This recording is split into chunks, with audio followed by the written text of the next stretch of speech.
Welcome, Mark. Welcome, Simon. Welcome, Rupert. Welcome. What shall we talk about for a few seconds, Rupert? We're just going to say the Dallas Cowboys are the greatest football team ever walked the face of the earth.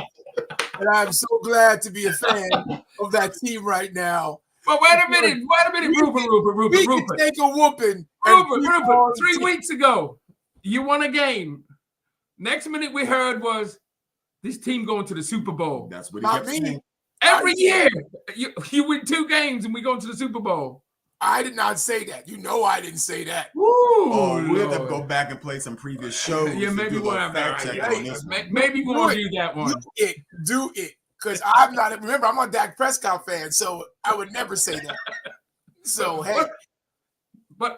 We can carry on here because, the Ravens and Command, that was actually a good game. It was. And we're going to give props out to Jaden Daniels. He turned up.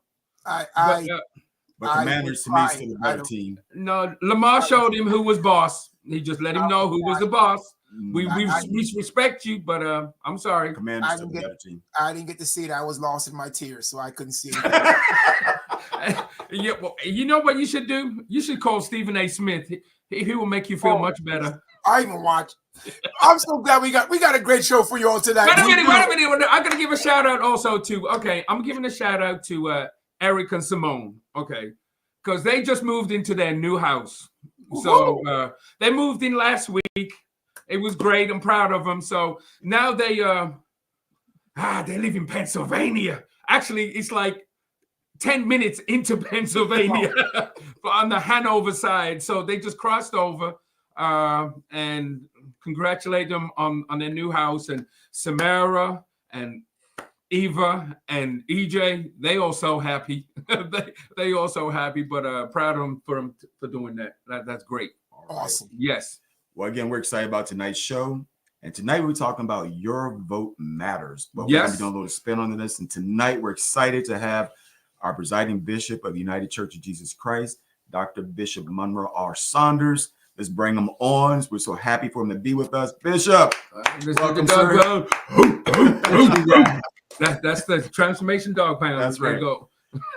And our bishop, he is a Ravens fan. So, yes, 100%. Sunday, I tried to coerce him to wearing a Commander's jersey. Not happening. He didn't want to do that. Not at all. Thank you, sir. We agree on one thing. So, Bishop, we turn it over to you, sir. Super. It's good to be with you tonight and to deal with perhaps one of the most important items of discussion. So we are growing even closer to the elections, and I know many have probably already gone and cast their vote for this coming cycle of president elections and all the other elections there, because there's a lot of state Senate positions, representative positions, and all that are out there. But one of the main issues is about who we elect as president, and that's probably one of the main things that we want to address and talk about tonight. And I know there are a few questions that we perhaps could lead with, but they may be picked up and answered as we go, but we'll still have time to answer those questions. There's a slide up, and I thought that it would be good to share some things that we had sent out to our bishops and to our pastors. I believe we might have dealt with this as well and had an opportunity to at least speak with them about the whole issue. No, we talked to them about the whole election process and making sure that we get people out to vote. And that was a very important part, that we get people not to stay home, but people to come out and to cast their vote. We didn't tell them necessarily who to vote for. We almost were telling them who not to vote for. But as we go tonight, I think it's a very important issue that we have to look at, and I want to deal with it too. One of the things that we made in our the whole title of this thing was the deception of policy over character. And I put it that way only because there are a lot of people who are really kind of locked into the issue of policy, and the policy issue drives them more than anything else. But it's very important, especially in this particular phase and time that we're in, to consider the character of who we elect. It is, after all, the President of the United States, one of the most powerful positions in the world. And that person has impact upon the whole world in terms of what takes place. So it's important that we cast our vote properly and that we make sure that we understand what that vote could lead to, because there are a lot of things that can happen under the leadership of a leader. So character is one of the things that we wanted to focus on tonight and speak about it. And then I can go along, and I haven't put up the slides that they have there now, so you can read along to it. And I imagine if you keep a copy somewhere, Rupert, or the rest, how you ever do this, just keep it there. If anybody wants to see it again, it's fine. I make an opening statement in this thing that I wrote. Let me just tell how I even come to write some of this stuff. I can spend and be so exhausted in the media and the coverage of news, but if I just did that, then I could perhaps be persuaded and led by one side or the other. But one of the things that I have definitely tried to do is to seek the guidance of the Lord and hear his voice. Some years ago, when we first had, I guess in the 2016 election, as that took place then, when the former President Trump won over Hillary Clinton and went into office, and I listened to a few things there, and one of the things that kind of impressed me or caught my attention was I use this term, arrogance of leadership. Humility is a very important piece of anything that we do, because without humility, we really can't, God can't speak to us, no one can speak to us when we're so caught up in our own selves and caught up in the things that we want and our self-importance. So it was back then I began to write a few things. And as we came into the 2020 election, some few more things came, but the Spirit was leading me just to write a few of the issues, because I believe that an individual who was not humbled before the Lord and who exercises and shows forth great pride is eventually going to find themselves in some way broken down. As they said, pride comes before the fall. And I believe that as a principle, that this is what takes place, and that's what happens. So though we see what we see, I don't allow myself to get bent out of shape on whatever takes place, because God is in control. And I think the bottom line, all of us know that God is in control, but then we must use good sense when we come to vote properly.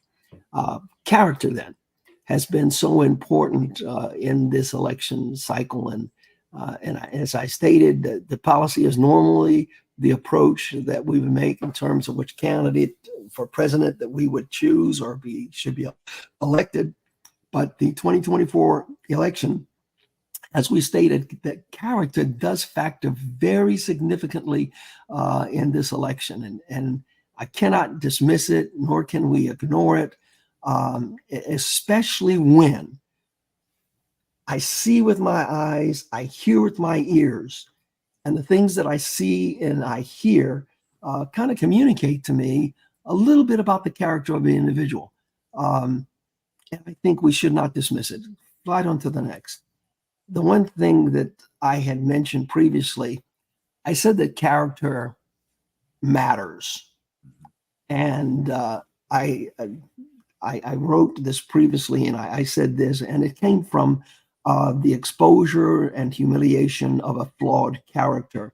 And we quoted from Psychology of a Charlatan, which was written by Kevin Bass. And he wrote it in 2019. It was a little after that I often happened to come across it. And it says that it is easy to identify a charlatan, he wrote. Their unstinting, uncompromising refusal to engage in a serious and charitable way with views of other than their own.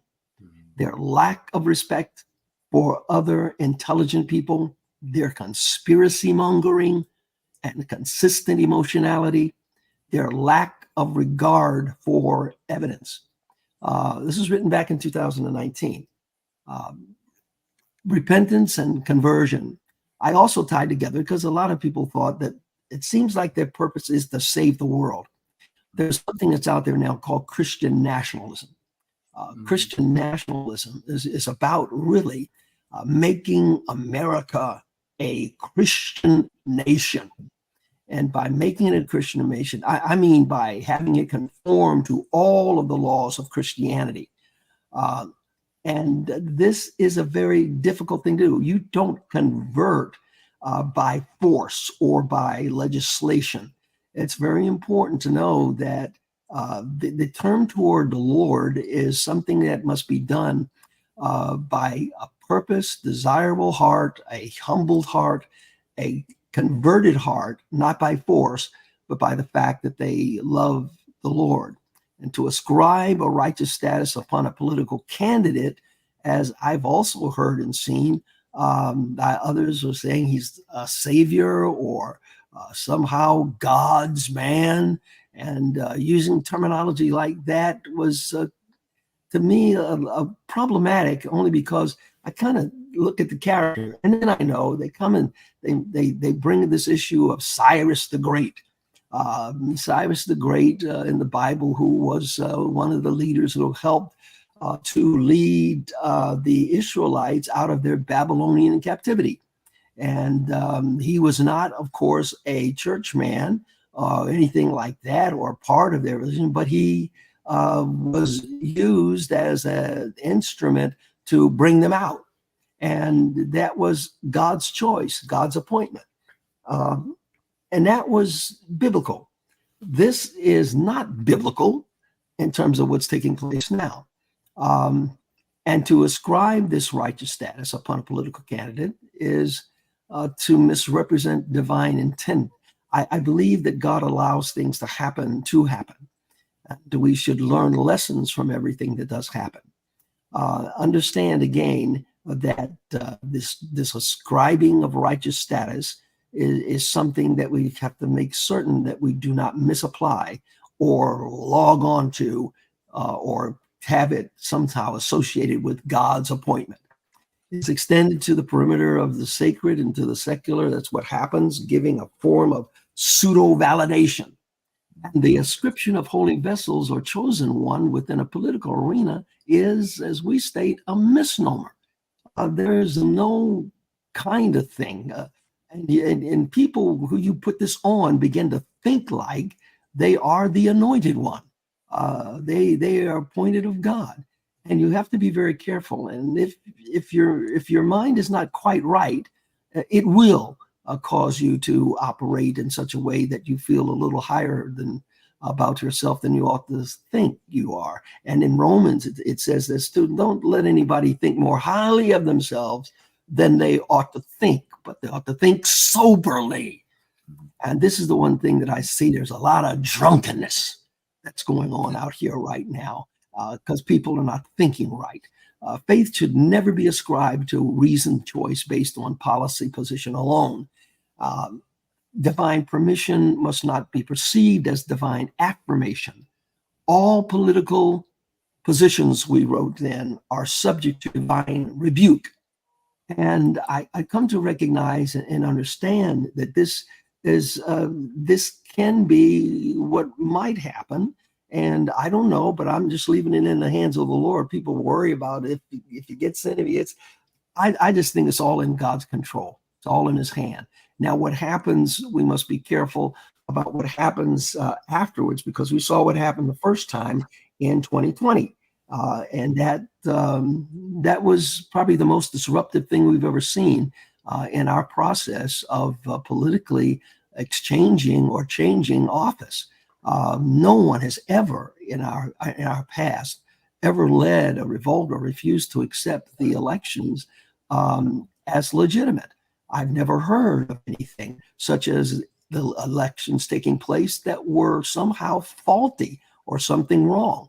I think the systems that were put in place and had worked very well. It worked fairly. If it worked fine in 2016 and the result was a win, then the same results that now reversed and on the other person, now all of a sudden it doesn't work. It's fixed.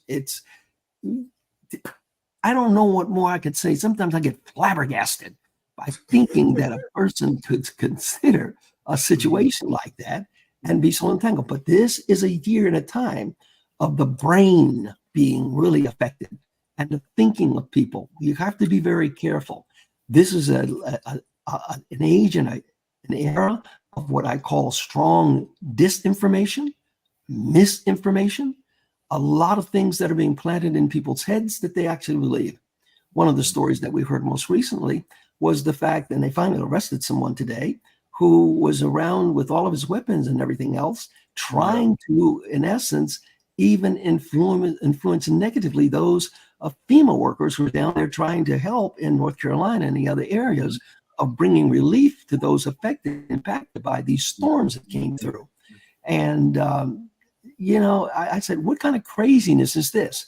That you want to try to stop people from getting the help that is available and then passing disinformation, misinformation about what is available to them, that you're only going to get $750 or whatever the case may be, when this is not the case. We are living in a time of the proliferation of lies. Lies are flying down like rain from the sky. That's how lies are falling about. And we cannot dismiss this as something that's normal. This is not normal, especially from those who are in leadership. Faith has been infected by political entanglement, which has altered our sacred trust. And the institution of faith has prostituted itself in the arena of politics, seeking to gain favorable policy that support its system of belief, as well as make converts of citizens through the legislation of a nation that is inherently diverse. I have to bring that out. We are not the only persons who are here. Other religions, multiple cultures, multiple others are part of the American system of government. They are citizens of this country. And it is shameful that we're even identifying those who are rightfully citizens as somehow those who don't deserve to be here. Years ago, this American Great, Make America Great Again, and I'm going all the way back before we even got to 2016. I said that statement is filled with all kind of craziness there, because what it's saying actually is not so much about making America great, because when was America not great? It stood as one of the amazing nations in the world. Everyone looks to America. And how are you going to make it great? The only thing I could say is not about making America great. Maybe it's about changing the color of America. And maybe that's what the greatness is all about. See, we got to be very careful about what it is. And don't be deceived or be fooled by language and words. Words matter. And what a person says from their mouth tells you the truth about what they think. Trust in God has evolved into trust in partisan politics. Now, if a person agrees with us in terms of issues such as abortion, issues that have to relate to not being for same-sex marriage or marriage between a man and a woman, that's how the Bible, and that's what I believe, and that's the things that I stand for, and I believe in all of that as well. But I also understand that I live in a world that is very diverse. It has very different ideas, very different ideologies. And they're as much as a citizen as I am a citizen. My duty as a child of God and a leader of a church of God is to make certain that I communicate and we communicate to those. We're the ones who are supposed to help save and bring people in, not depending upon legislative law, to, in essence, enforce what it is that we believe biblically. And I believe what I believe biblically. I don't unbelieve it. I do believe it. But I also learned, too, as we'll see a little bit later as we move forward, is that we have to be very cautious and look at all elements of the word and the character that Jesus Christ himself demonstrated to us. Again, repentance and conversion, that is not something that you force. Character does matter, and strong consideration should be given to that revealed in those who lead a diverse population, such as the United States again. The president is the president of a nation and has responsibility to all of its citizens, regardless of race, color, creed, or sexual orientation. Now, I know with some Christians, they said, oh, no, we fight it. Well, you fight it, but you fight it right. But understand, this is your neighbor. And I know the Bible says you love God, but you love your neighbor as yourself. And it's very stressful to demonize those who are, and the immigrants. I feel very sorrowful and prayerful about the immigrants. All of us who came into this country were immigrants in the first place. That's how this country was composed. We came here, and there was some folk here when we got here. And they were the Native Americans. Those were the Indians. Those were all the folk. They were here before we got here. We walk here, and all of a sudden we take their land, we take their country, we define them as other than, and in so doing, we take over and make this their home, our home, and move them from it. Now, mind you, this type of action is not unlike the actions that are taking place over in the Middle East. So when you go over to Israel, understand that a lot of those Palestinians were there long before the Jews came in there, and they were displaced. So there are a lot of things we need to come to comprehend and understand about how things work. We can be deluded in terms of our thinking only because we're presented certain facts that indeed are not facts and not based in the reality. And we must also recognize the fact that we're called to live at peace with all men. Somehow we need to find that reconnection. We may disagree on issues, and I stated I don't agree in all the issues, and I know that, but we have somehow coalesce as citizens, neighbors who cohabit a diverse population of people and ideologies. I got to learn how to live with you. Next. In Romans 12:18 and 21, New Living Translation, it's written this way: do all that you can to live in peace with everyone. It's from the New Living Translation. Don't let evil conquer you, but conquer evil by doing good. This is sound principle for everyone who would call themselves a Christian. Anyone who calls themselves a Christian and does not see themselves living or not even striving to live in peace with everyone is not living out a basic principle. Don't let evil conquer you, but conquer evil with doing good. Additionally, in Proverbs is this. This becomes very important to me, and it's really one of the foundations of me seeing the way that I see. It says this: there are 6 things the Lord hates, 7 that are detestable to him: haughty eyes, a lying tongue, hands that shed innocent blood, a heart that devises wicked schemes, feet that are quick to rush into evil, a false witness who pours out lies, and a person who stirs up conflict in the community. It matters. These are the things that it says God hates. And if he hates this, then how in the world are we to attribute anything positive on anyone who in their own way goes against the very principles that God himself views and looks through when we come to Proverbs? Let's move to the next.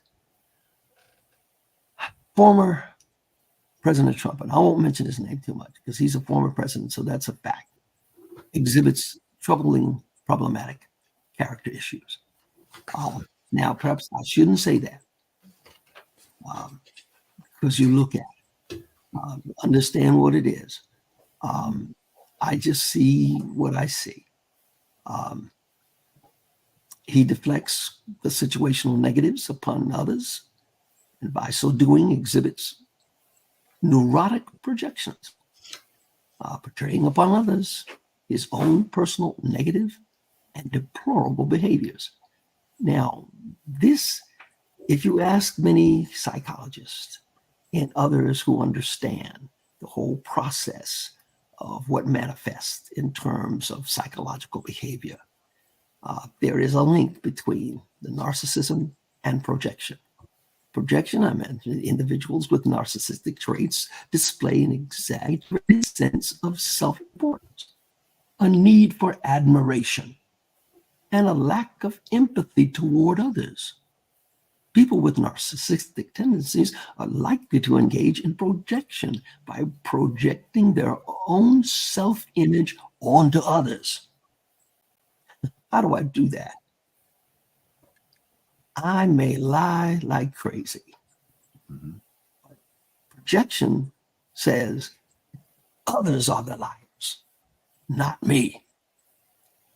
That is, I know I pray to the Lord or ask for things to work out properly, but I just want people not to be deceived. I don't want to fall into the pattern of this kind of deception that somehow you look at a thing and do not see the truth of the thing. The concept of projection emerged from Sigmund Freud's work on defense mechanisms and refined by other prominent figures in psychology at the time, which included his daughter, Anna Freud. Next. Narcissistic people may resort to projection to protect their self-image.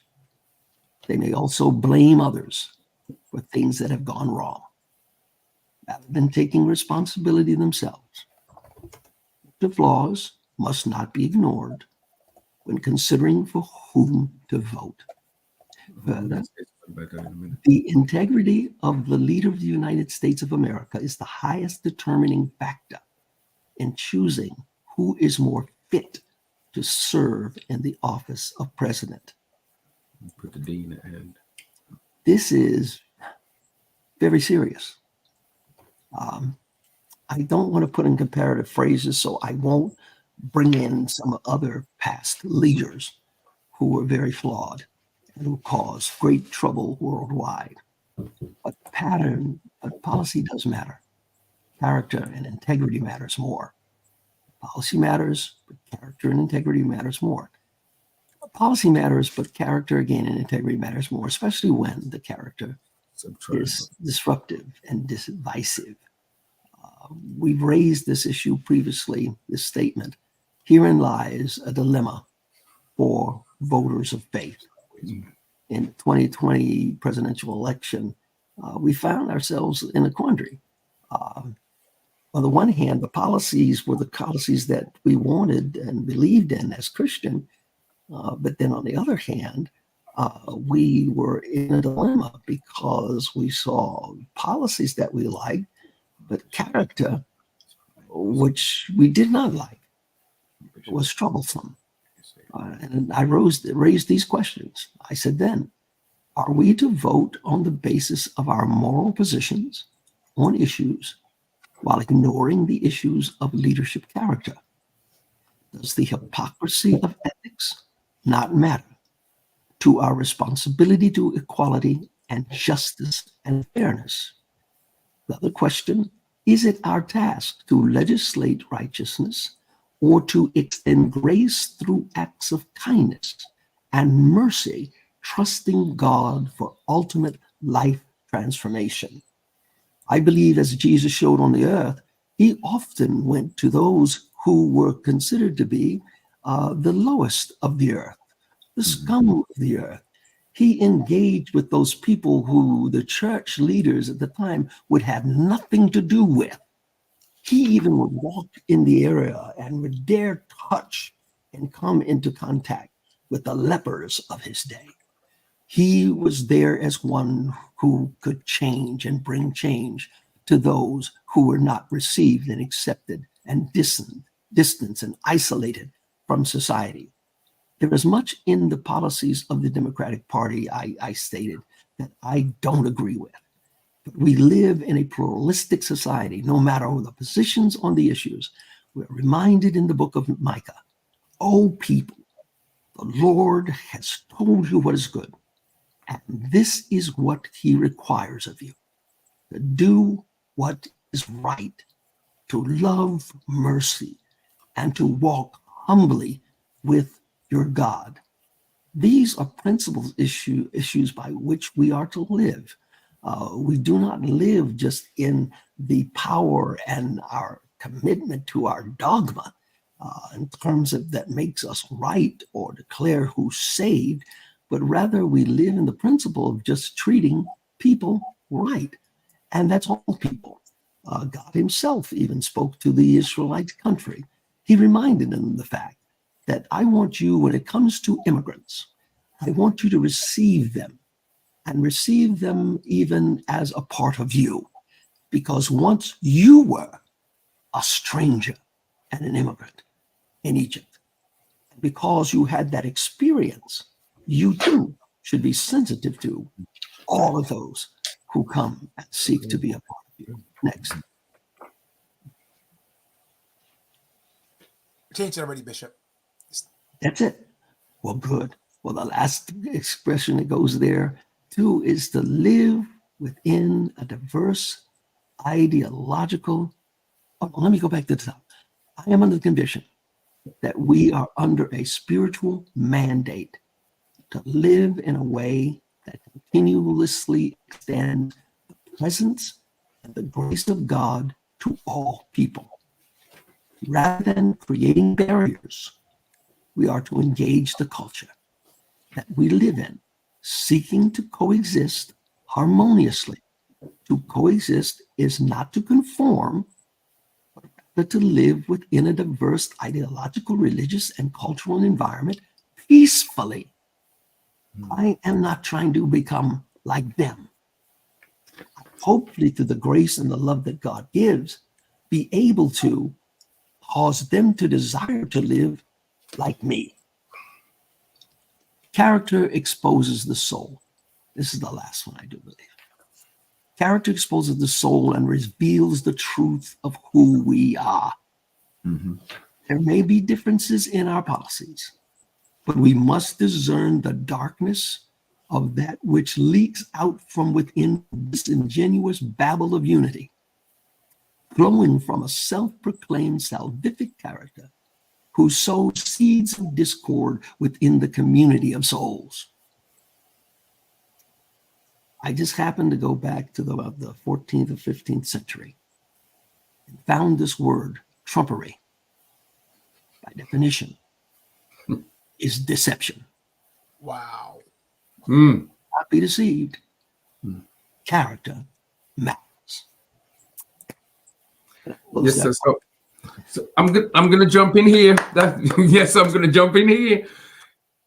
Bishops' wives, overseers, elders, missionaries, deacons who are watching right now. Everybody. We appreciate you. Family members, everybody who's watching Warriors United FC right now, please press subscribe. Stop. Do it right now, please. Subscribe, hit like, and hit share so everyone else can hear what is going on tonight. Please do that. We appreciate you. We love you. Questions are going to start rolling up now. So, but you want to start off with your question? My question? Yeah, your question. Oh, wow. Okay. My question is, how does the rhetoric that goes on affects the youth? In other words, we raise our children to respect, talk to adults in certain ways, to respect them and do that. And even when teachers talk to your children or whatever, when you hear the most powerful position in the world and you get the rhetoric coming on and you hear fact checks all the time because someone's telling a story or lying, or you hear someone else say something else, and you get your own grandchildren asking you questions. Why are they saying this like this when it's not true? How am I supposed to vote for someone who's telling me something that's not true? And we're talking about teenagers. We talk about 12-year-olds asking questions. How, I mean, I know exactly how we're going to talk to them, but how does that affect the youth of today who's going to listen to this rhetoric?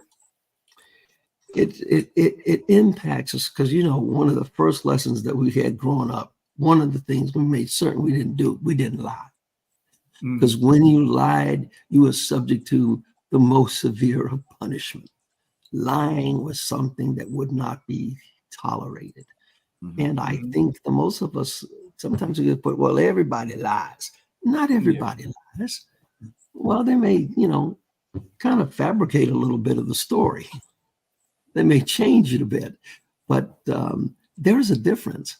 I think honesty is one of the things that we must allow our young people to see. Honesty and integrity. If you want a nation, a leadership that is to grow strong, it must be a leadership that learns how to live in a way that shows that they have good character, they have integrity. Everyone makes mistakes. It's not to say that happens, but it's what you do after you made your mistake that makes all the difference. It is being able to adjust, to go, to say you're sorry, to say that one, you know, I messed up, I made a mistake, I'm sorry, I want to do better. An apology is an act of humility. A person that has no humility never feels they have to apologize for anything because they're never wrong. That's a flawed character. And you have to see it for what it is.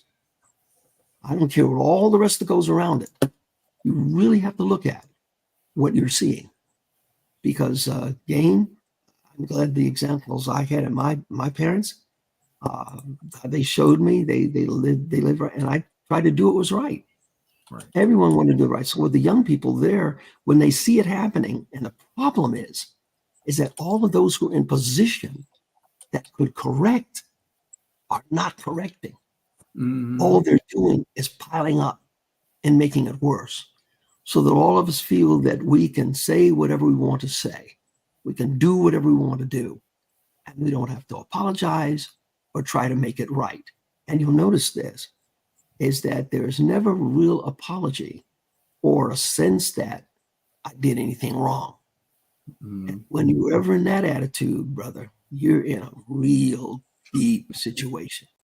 I understand that something is wrong. And that's where you get into some of the analogies I was using before when you talk about narcissism. And you understand these kind of things are what are characteristic of persons with that kind of behavior. So for our young people, show them good images. Show them the best way to do it. Tell the truth. Be humble before. Admit when you're wrong. Admitting that you're wrong does a world of things. Because when they can see you, you're adult. At least you're taking on responsibility for what you've done, and you're asking them to forgive. That humility is the first thing. What he says back when you go to Chronicles, he says, "Now, if my people were called by my name, would humble themselves and pray, seek my face, and turn from their wicked ways." Then he goes on to say the most important part that I think we miss. I will hear from heaven. I will heal the land. Not Mr. Politician, not the party, Republican or Democratic. I will. And I think we've displaced God. We've displaced and we used our faith and we've hung our faith on somebody else when God wants to be the leader, when God wants to guide us.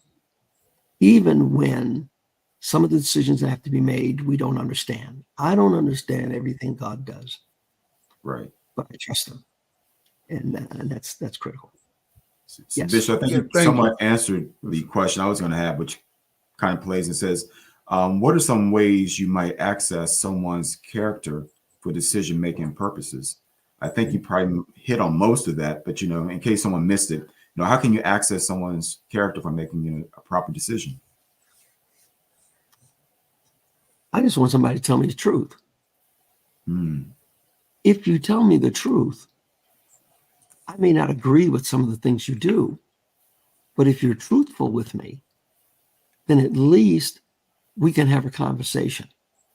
We can at least have that opportunity to talk our way through whatever the problems or difficulties we have.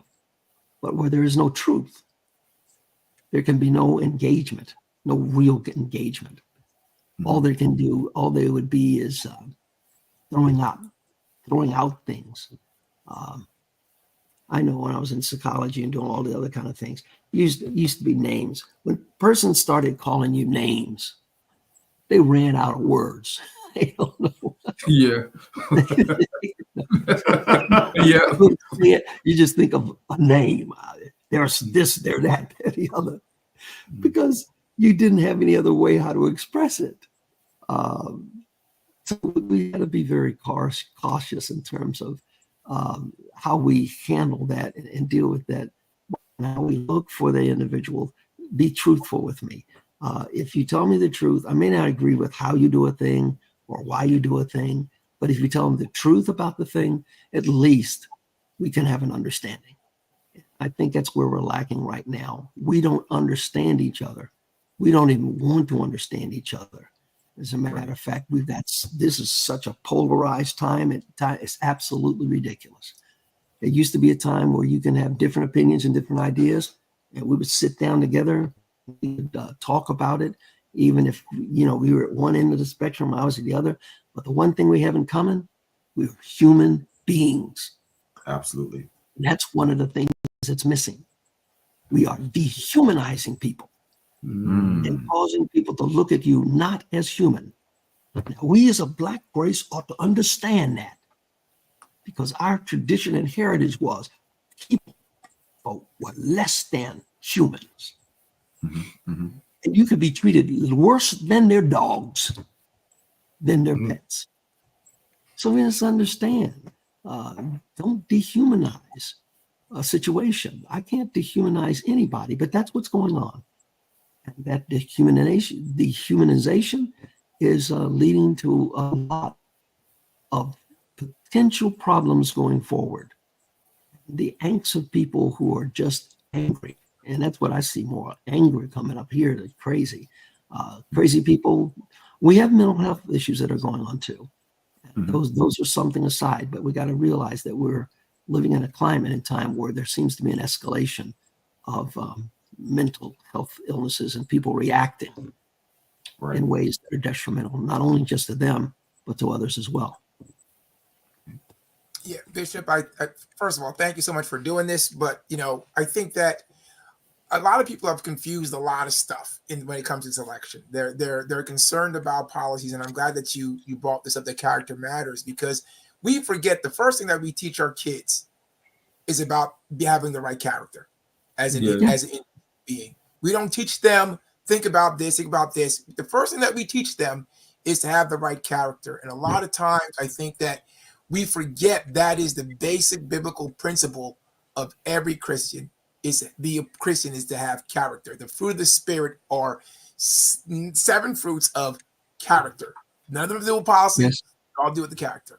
So Bishop, my question is this, is that with all of this, and I think other people were asking this question, but I want you to address it, and I will skip those that have asked it. So everybody's asked this question online, thank you, but I'm going to ask it for you.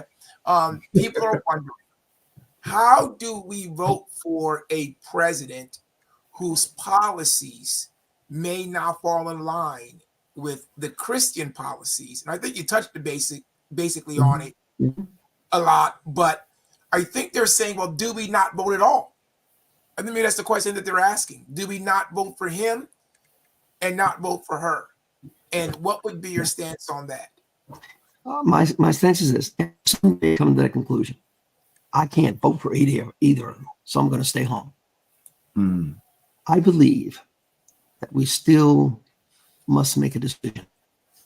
And that decision, me, as I stated, if I have to weigh policy and character, what outweighs the other? And at this point, character. because character matters greatly. And it becomes, the policy may not be right, but I still have the right to either protest or go down and do whatever I can to try to change policy. But the one thing you're going to have a hard time doing is changing a character. When that character has spent all of their life becoming what they are, it's hard to, as you know, that it's hard to change people. Even when you come into a relationship, it says, "Oh, I'm going to make them better." What do you mean you're going to make them better? They spend all their life becoming who they are. Now, there may be some changing that goes with it. But again, character is the central theme and the most important piece, as you mentioned, Rupert, earlier. We grew up learning. All our parents just taught us how to have good character, how to be honest, how to live as good citizens within the environment first. And being a citizen doesn't mean you live in a place where it's just all of you. Our world is fully diverse, all kinds. So, I said, when I mentioned me, well, I can't see it now. When they have Pride Day and all those other kind of things going on, man, I'm not going participating in that kind of stuff. But that's the kind of stuff that's in the world. That's what they're going to do. I got to still be kind. I can't be hateful. And I've seen a lot that gotten so hateful that they would go, like the people with the abortion, those who are against abortions, they would go and burn clinics up. They would kill the doctors. And, how unbalanced is that? Okay, you're a lover of Christ. You all of this thing, but you want to kill somebody because they're not on the same wavelength as you. It's very important. Again, we try to speak and love and kindness to try to cause people to want to have what we have. And I think a lot of people don't want what we have because they've seen the meanness, the ugliness, downright intolerance that we have. We have no empathy. We have no love. And that's one thing Jesus says, a new commandment I give you. Right. I think he says, this is commandment, that you love one another. As I have loved you, so ought you to love one another. Jesus loved if Jesus loved Judas, if Jesus could love the one who betrayed him, if Jesus could love all types and all kinds, so ought we to do the same. We mentioned on Sunday, we kind of dealt the back end of the women at the well. And we kind of understand a little bit of how Jesus entered into a place that any Jew would try to avoid. But Jesus comes into the places that others try to avoid to have conversations who other than scratch their head, why are you talking to them? I came to the world because my Father loved the world so much that he sent me into the world, dressing me in their flesh so that I could live amongst them in the flesh and allow them to see the love and the grace that God has planted in me. And hopefully, as my dad once said, he became like us so that we could become like him. And that's one of the things that we must never miss. When it comes to the character, what would Jesus do? How would Jesus treat? How would Jesus treat the immigrant? How would Jesus treat how we view and how we speak to one another? It'd be totally different than our so-called Christians. There are a lot of those out there now who are not showing forth Christ. They're showing forth a religious intolerance with anything that is not in accordance with their belief. If you don't believe this way, and if you prance around here in other way, then my faith does allow me, or that I am more prone to believe and incorporate in my life and in my purview, I don't have nothing to do with it. I'm glad that what Jesus wasn't that way. If Jesus was that way, man, he would have stopped and said, "Forget this." Mm-hmm. He could peel off those clothes in the manger. You love Boom! Just shoot out of here. I ain't doing it. You say a good point though, because if Jesus wanted to, he could have went to the brothels. Yes. He could have walked into the government. He could do whatever he wanted to do. There was no way to stop him. But he chose. The only time he even got angry was in his house when he flipped the tables over. Right. All the time he showed his character to people, and he loved them. And I think that we missing a lot. But if it's okay, guys, I want to bring this one question to Bishop. There's a couple questions out there, Bishop. Yes. Here's one. This is from Ann. Many media sources provide biased information. Some information true and some information untrue. How does one effectively check facts regarding candidates? You listen for the facts. And you can research some on your own too, by going through the thing in our day and times we have. There are a lot of facts, cell phones and this kind of stuff captures so much of what we say. You can't say something and be captured on a cell phone. Of course, and then you go with AI that says that wasn't me. They changed it. They did all of this and to it. You got to fact check. I was reading today that some don't like to be fact checked, so they don't even want you to fact check while they're making all the statements that they make, and they get upset. Well, if you don't lie, you don't have to be fact checked. Yes, it's evident. Just tell the truth. I'm Tell going the to truth. add Yes. You put this out there, and I think you talked about this, and I think that this answers a lot of questions. That there's 6 things that the Lord hates, right? Yes. Check out the person. See if they fall into this. Fact check this. Fact check this. That's all you got to do. Put this against the person, and if the person hits this, then you don't have to worry about it, right? You just move on. Anything they say is going to be a lie. All the stuff that comes in there, all the way down, every point that's mentioned here, false witness, or lies. And the last one, stirs up conflict in the community. God hates it. Hates. Say that's God's man. God hates himself. God doesn't hate himself. No. God loves, and God cares, and he wants us also to love, and he wants us to love everybody. If he loves the world, that statement, God so loved the world. You can't. That's everybody. That's all of us. He loved us in all of our imperfections, but he came here to correct what he could correct. And in the other word, he says, and that's the same thing around the 16th verse, so down in there, he says this whole thing. He did not come into the world to condemn the world. No. But that the world through him might be saved.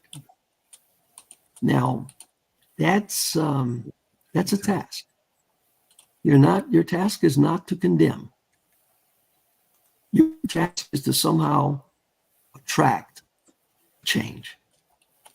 By the way that you live, the way that you approach, the way you engage other people.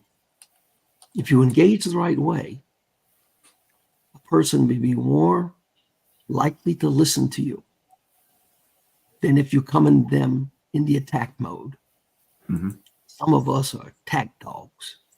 I mean, you want to talk about church? You want to talk about anything? We ready with the attack. We got the scriptures. We got the book. We got the Bible. And they'll go line by line. And they'll use this thing like a weapon. Right. And they don't care how much they cut. If they cut off your arms, your legs, your head, your ears, your nose, your feet, they'll use it to cut. But Jesus didn't use it to cut.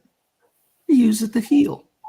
And that's what we've got to understand, that we are here to heal, to bring, to open to others the love of God for them, even when they're not doing right.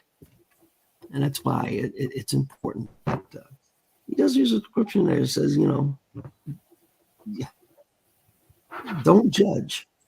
Right. With the same basis of judgment that you mete out on others, it shall also be meant unto you.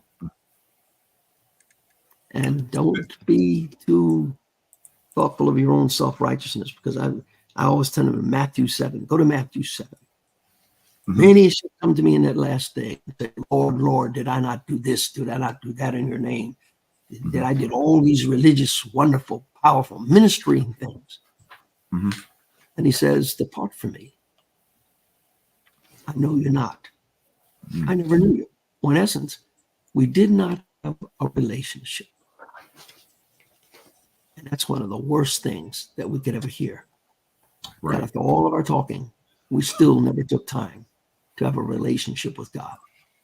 Absolutely. And that's what we want for all people. And that's kindness. That's humility. That's love.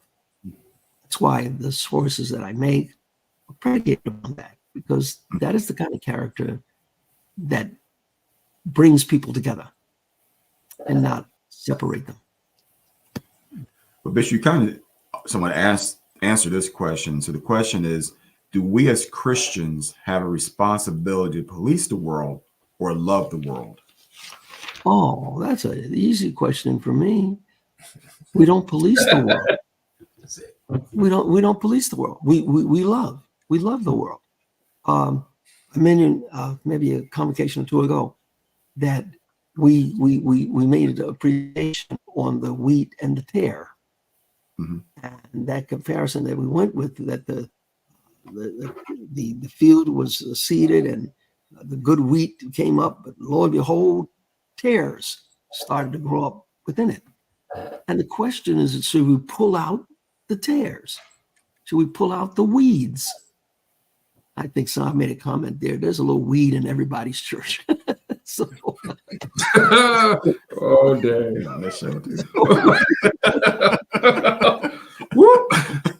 So basically, what we said, as the word says, leave them alone. Yes. Because that's God's responsibility. Right. It says, when I come, I will separate. Come on. I will do it. The way we do it, we do more damage than we do good. Because while you're pulling up some weed, you may also pull up some good wheat. So you got to be very cautious about that. And people don't understand that. Because some of the wheat is connected to some of the weed. And both are getting nurtured together. But if you pull up the weed, you may also pull up out of the ground the good wheat. So that's why we got to be very cautious about what we do. So don't be so quick to judge. So I have a question. Okay. My question is, okay, we have now, which can be confused into, let me say, Christians or what. We have these pastors who go and give their version of what we should do or who we should vote for, or we should vote for him because he's been to my church and he's a great man. And a lot of Christians are confused because these people, pastors, are influencing their churches. Yeah. They go back to their churches and they preach. And I know that our policy is that we don't do politics over the pulpit. Right. But some of these pastors do that. And then they give in their influence on their members on not directly who to vote for or who not to vote for. So how is that can be difficult for some Christians or for some people who follow after God, Who am I choosing? We all have to be very cautious about what we say. That's why I don't, from the pulpit, endorse anyone. Mm. Even when we have politicians that visit, we acknowledge their presence and all of that, but it is not an endorsement per se. But if anyone, as I always say, if you want to ask me outside, apart from this sacred desk, Right. I can go and tell you exactly what I think. This audience tonight is more or less geared this way. This is not my pulpit. No. This is me speaking in a different platform. And speaking from this platform, I'm just sharing the way that I see, the way that I think. And of course, in all of this, it pretty much directs a person in terms of what we should do. I already have lifted character over policy. Right. And that in itself is a major hurdle, because some people says, I know what some of their policies are, and I don't agree with it. I'm repulsed by it. I feel the same way. But then again, when I take a look at the option in terms of character, because office of president is not policy. The office of president is a character.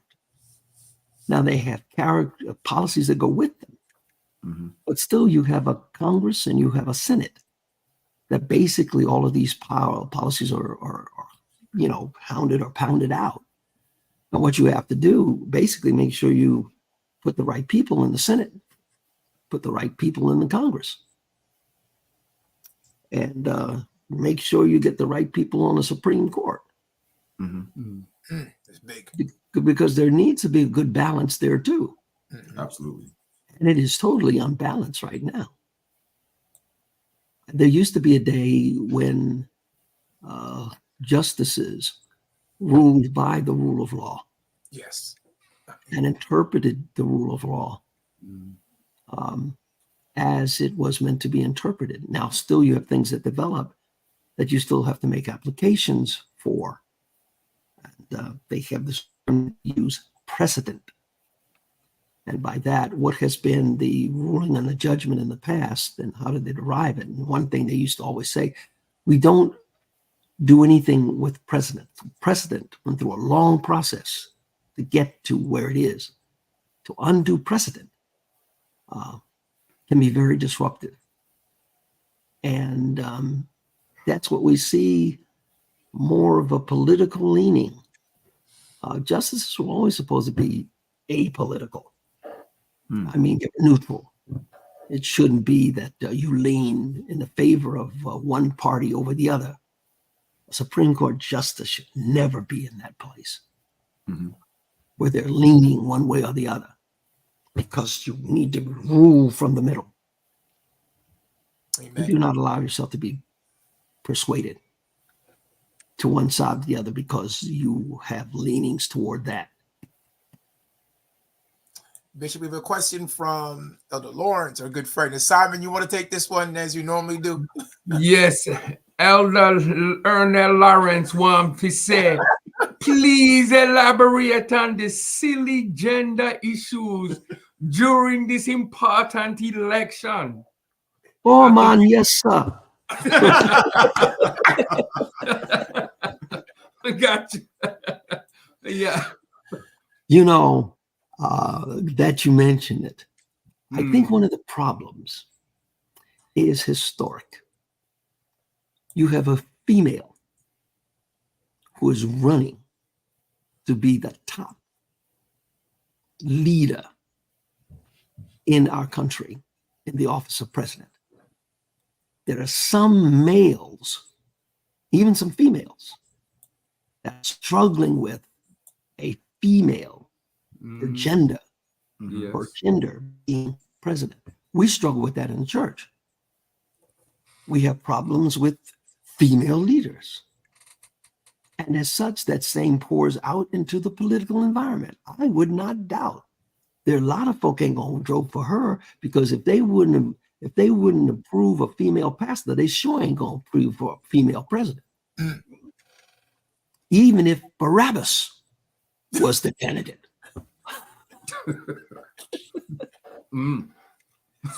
So gender, such a difficult thing that we see, that we could look at gender as some disqualifier. And again, understand that females have ruled all over various countries already. This wouldn't be the first. You know, you go into England, you go to Germany, you go to other places in the world. They've had female leaders. Matter of fact, we have one. Is it down in Mexico or someplace? I know recently there was elected a female first female president. Yeah. Mexico. First female president. I believe it was down in Mexico. Yeah. So I guess, you know, you got to understand that things have changed, and it's not on the basis of the gender. If you are qualified, you can do the work. You've shown yourself that you have the skills to do it. It doesn't matter whether you are male or female. My goodness, what did they go back to our great, wonderful leader back in the Old Testament that they forget about?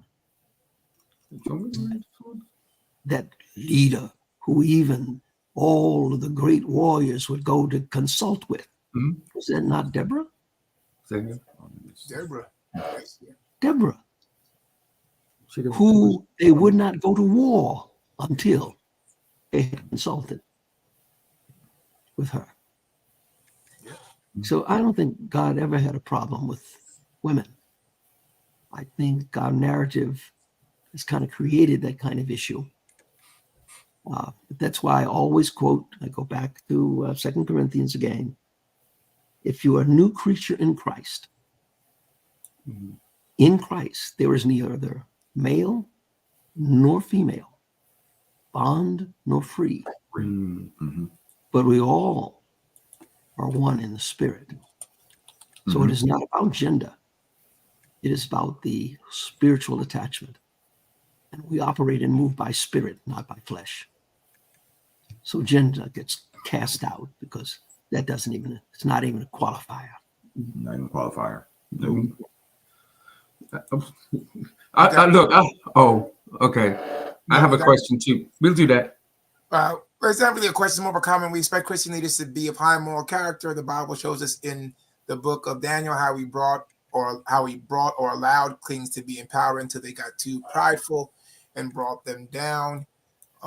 It's more of a comment. And I think that's understandable. Because again, character matters, as you said. Absolutely. It goes out the Bible. And we can see that in the Bible too. There are very instances of those who got so proud that boom, in the year King Uzziah died. Yeah. I saw the Lord.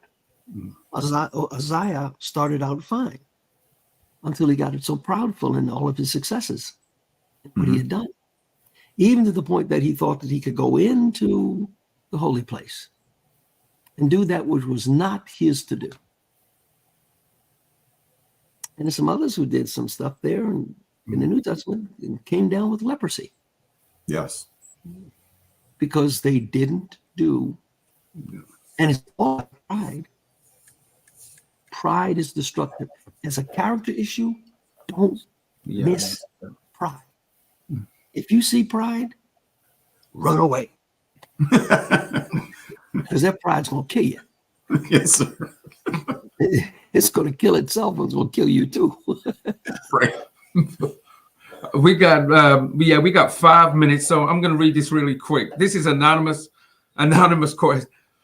What do we think about Franklin Graham and the other evangelic pastors? A vast majority to support Trump. Do they read the same Bible? What scriptures do they refer to? And are they the same as Pharisees? Wow. Wow. Pharisees. Wow. There is history. Yes. That is tied up in the evangelical movement. Most of them, I think 80+% of them or more, are committed to conservatism and whoever the conservative leader is, in this case, Trump. And it does not matter. Character does not matter with them. Their issue is policy. And they feel that we can, well, he put a few people on the Supreme Court that they were very happy with. They could applaud and clap their hands. And if he can do stuff like that for them, if he can, tear down Roe Wade, if he could, tear that down and get that out, you're our man, because you're setting up and establishing what it is. So on the evangelicals, and they look at the same thing, but I deeply believe that they're still embedded in the depth of our country seeds of racism. They don't like to use those words, but I never saw it kind of pop out like it has since 215 and 216. It really, you keep it tempered. It's always out there, but it was tempered. But when you get a person in there that kind of removes the lid, then you see it bursting out. And when you see it bursting out, then understand what it's all about. It ain't about just Jesus. It's about who's in power. Right. The ones who we want to see in power are the ones that look like us. Exactly. I would say that there's a lot. I don't get radical on all this other stuff because I don't want to get into the radical nation of the whole thing, but I'm just telling the truth about what we see. Because I've seen it. I've been down south, man, when I was a kid. And then there, and I saw the signs on the door, colored fountain, white fountain. I saw that. Right. And I drank on the white fountain. Wow, this should be gangster. And water tastes good too, right? Yeah, it was good, but my cousin said, I think we better go. But we went to the other side of the tracks. Yeah. That's when the athleticism, that's when you was an athlete. Bishop, we got 1 minute, but we have two good things there. I wish you had time to answer them. No, we don't. Unfortunately, there's this question about immigration, and there's this statement about felony versus liar. Two good statements. We don't have time. There's other questions came in, but you kind of answered them all. We really appreciate you, Bishop. It was great. It was great. I've been touting this all along. Yes. Eyes closed up, but this is great. Thank you. Yes. And it's funny, Bishop, your statement already tied into our show for next week. We'll be dealing with racism. So you basically gave us a good segue right into it. So thank you, sir. Well, you be blessed and know that God gives us common sense and to use it the right way. Yeah. To use it in ways that don't harm another person. So, yeah. Limitations on immigration. Just work it out right. I think they had a plan. But the plan for political reasons was shoved away. Yep, there you go. So even though you didn't have a chance to send in more comments, you can still do it later. Yes. But always continue to hit like and subscribe and share. Because we love you and appreciate you. So stay tuned next week, and you just might hear us say, "You're welcome." You're welcome. Oh, he did it. He did it.